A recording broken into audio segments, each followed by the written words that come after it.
1775, the American Revolutionary War began as the American colonies sought to detach from England and its oppressive monarchy. Though many reasons are cited for the revolution, one in particular sticks out as the prime cause: that King George III of England outlawed the interest-free, independent currency the colonies were producing and using for themselves, in turn forcing them to borrow money from the Central Bank of England at interest, immediately putting the colonies into debt. And as Benjamin Franklin later wrote, the refusal of King George III to allow the colonies to operate an honest money system which freed the ordinary man from the clutches of the money manipulators was probably the prime cause of the revolution. In 1783, America won its independence from England. However, its battle against the central bank concept and the corrupt, greed-filled men associated with it had just begun. So what is a central bank? A central bank is an institution that produces the currency of an entire nation. Based on historical precedent, two specific powers are inherent in central banking practice: the control of interest rates and the control of the money supply, or inflation. The central bank does not simply supply a government's economy with money, it loans it to them at interest. Then, through the use of increasing and decreasing the supply of money, the central bank regulates the value of the currency being issued. It is critical to understand that the entire structure of this system can only produce one thing in the long run: debt.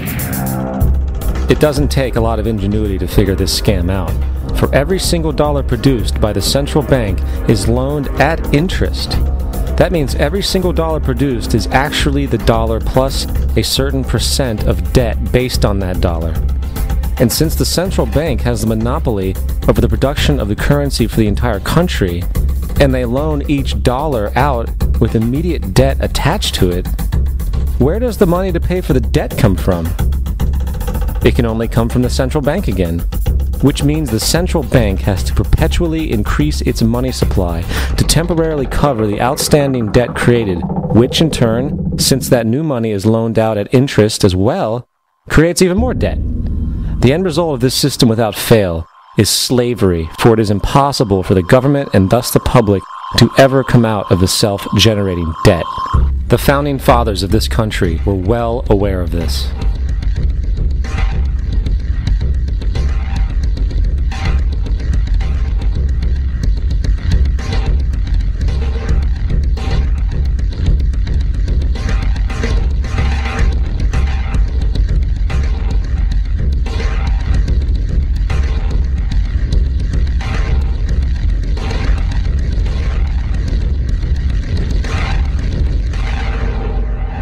By the early 20th century, the U.S. had already implemented and removed a few central banking systems, which were swindled into place by ruthless banking interests.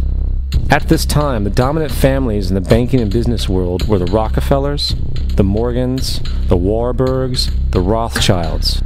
And in the early 1900s, they sought to push once again legislation to create another central bank. However, they knew the government and public were very weary of such an institution, so they needed to create an incident to affect public opinion.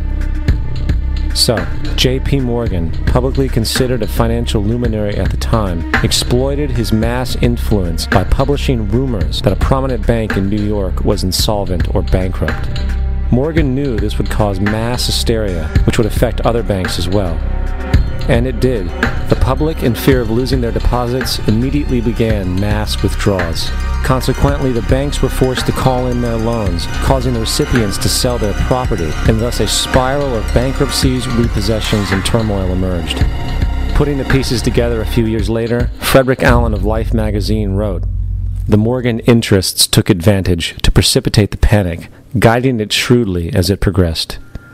Unaware of the fraud, the Panic of 1907 led to a congressional investigation headed by Senator Nelson Aldrich, who had intimate ties to the banking cartels and later became part of the Rockefeller family through marriage. The commission, led by Aldrich, recommended a central bank should be implemented so a panic like 1907 could never happen again. This was the spark the international bankers needed to initiate their plan. In 1910, a secret meeting was held at a J.P. Morgan estate on Jekyll Island off the coast of Georgia. It was there that the central banking bill called the Federal Reserve Act was written. This legislation was written by bankers, not lawmakers. This meeting was so secretive, so concealed from government and public knowledge that the 10 or so figures who attended disguised their names when en route to the island. After this bill was constructed, it was then handed over to their political frontman, Senator Nelson Aldrich, to push through Congress. And in 1913, with heavy political sponsorship by the bankers, Woodrow Wilson became president, having already agreed to sign the Federal Reserve Act in exchange for campaign support. And 2 days before Christmas, when most of Congress was at home with their families, the Federal Reserve Act was voted in, and Wilson in turn made it law. Years later, Woodrow Wilson wrote, in regret,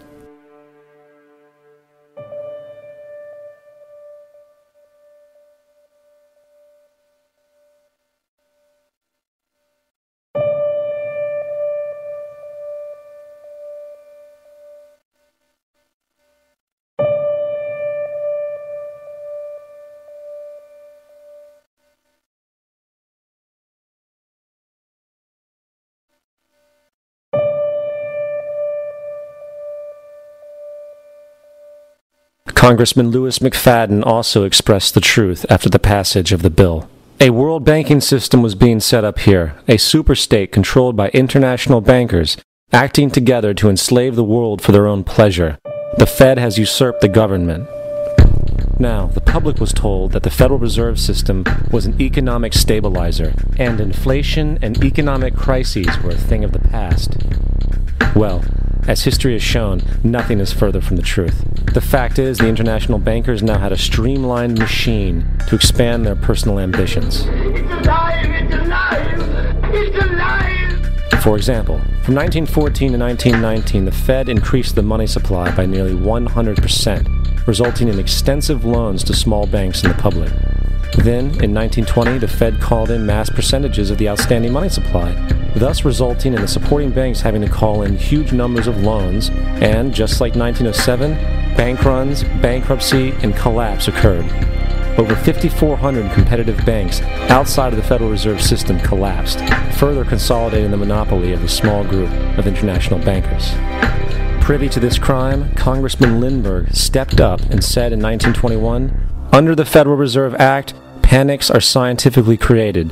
The present panic is the first scientifically created one, worked out as we figure a mathematical equation." However, the panic of 1920 was just a warm-up.